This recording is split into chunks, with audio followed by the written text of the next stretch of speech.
Mr. Stephen, I think you do a disservice to Mr. Whitman, who's going to come up here and describe what he inherited, a dysfunctional agency.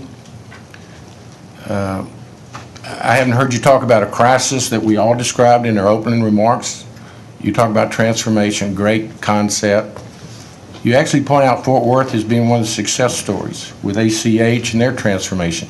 I've got the profile of 30 kids that are in Crockett, Texas this afternoon, sent there by Fort Worth by way of the Houston Center, City of Houston.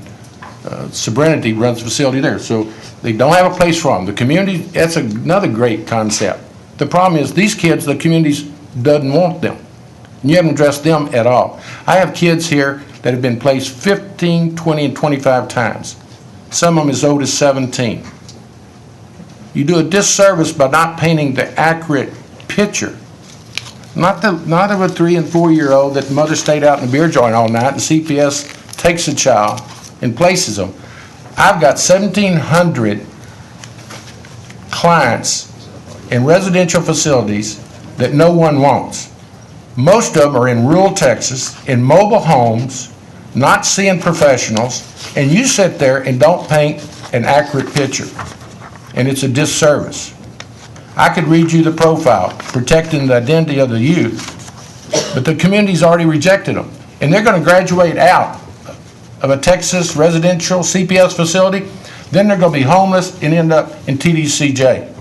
You have got to, if you want to earn your money, be accurate as to what we're dealing with. Yeah, you say in your handout, like I've dealt with consultants for 44 years up here, 2/3 of your recommendations have already been implemented. And I could read down there, and that's not what we read in the court record. It's not what we pick up in our daily papers, and that's not why the chairwoman called us together today. We are in a crisis mode, and you want to talk about big sounding concepts. Faith-based, wonderful idea. The faith community cannot take these dangerous kids. Most of these kids have already been in and out of the juvenile probation department. It was so out of control last weekend that authorities had to call in law enforcement. The local community doesn't want them. The police says, I can't handle all the calls from this placement. The school district says, we can't teach them. And you sit there and act like we're making great progress. Am I getting personal with you?